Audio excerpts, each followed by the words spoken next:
ભરૂચથી સમાચાર પ્રાપ્ત થઈ રહ્યા છે। ઝઘડિયા તાલુકામાં 2.5 ઇંચથી વધુ વરસાદ વરસ્યો, જેના કારણે જળબંબાકાર થઈ ગયું છે। પાણીના ધસમસતા પ્રવાહમાં ફસાયેલા શ્રમિકોને રેસ્ક્યુ કરવામાં આવ્યા। રાજપાડી પોલીસ શ્રમિકો માટે દેવદૂત બનીને આવી। રાજપાડીથી અવિધાને જોડતા માર્ગ પર પાણી ફરી વળ્યા અને વાહન વ્યવહાર બંધ થઈ ગયો। રાજપાડી અવિધા વચ્ચે પુલની કામગીરી ચાલુ છે અને ત્યાં કેટલાક શ્રમિકો કામ કરી રહ્યા હતા। 3 ટ્રેક્ટર અને 1 કાર પાણીમાં ગરકાવ થઈ ગયા અને એક શ્રમિકને બચાવી લેવાય છે। જો કેવી રીતે દોરડાની મદદથી તમામને બચાવવામાં આવી રહ્યા છે, જેમાં કેટલીક મહિલાઓ પણ છે, નાના બાળકો પણ છે, જેમને ખભા ઉપર બેસીને પાણીમાંથી પસાર કરાવવામાં આવી રહ્યા છે। એક્સક્લુઝિવ દ્રશ્યો છે આ એબીપી અસ્મિતાની સ્ક્રીન ઉપર, જ્યાં અત્યંત મુશ્કેલી પડી રહી છે। આ તો અહીંયા સુધી વિડીયો લેવાઈ શક્યો છે, કમરથી પણ ઉપરના પાણી છે।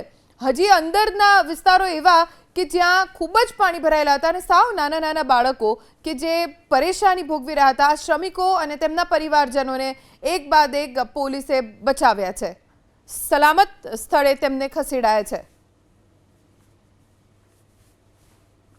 અમારા સંવાદદાતા યોગેશ પારીક પાસેથી વધુ જાણકારી મેળવીશું। યોગેશ, અત્યારે દ્રશ્યો એક્સક્લુઝિવ અમે જોઈ રહ્યા છે, ગળાડૂબ પાણીમાંથી લોકોને બચાવવામાં આવ્યા છે। શું સ્થિતિ આ શ્રમિકોની હતી, કેવી રીતે રેસ્ક્યુ કરાયા?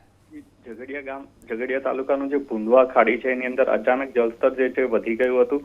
ઉપરવાસમાં વરસાદ વધારે થવાના કારણે પુંડવા ખાડીમાં પાણી વધી ગયું હતું, જેના કારણે જે શ્રમિક વસ્તી છે એની અંદર રહેતા લોકો ત્યાં ફસાઈ ગયા હતા। 1 ટ્રેક્ટર અને 2 વાહનો પણ ત્યાં તણાઈ ગયા હતા અને આ વાતની જાણ ઝઘડિયા પોલીસને થતા રાજપાડી પોલીસ ચોકી જે છે ત્યાંના જવાનોએ જઈને દેવદૂતનું કામ કર્યું છે અને તમામ શ્રમિકોને એમના બાળકોને બચાવીને સુરક્ષિત સ્થળે મોકલવામાં આવ્યા છે।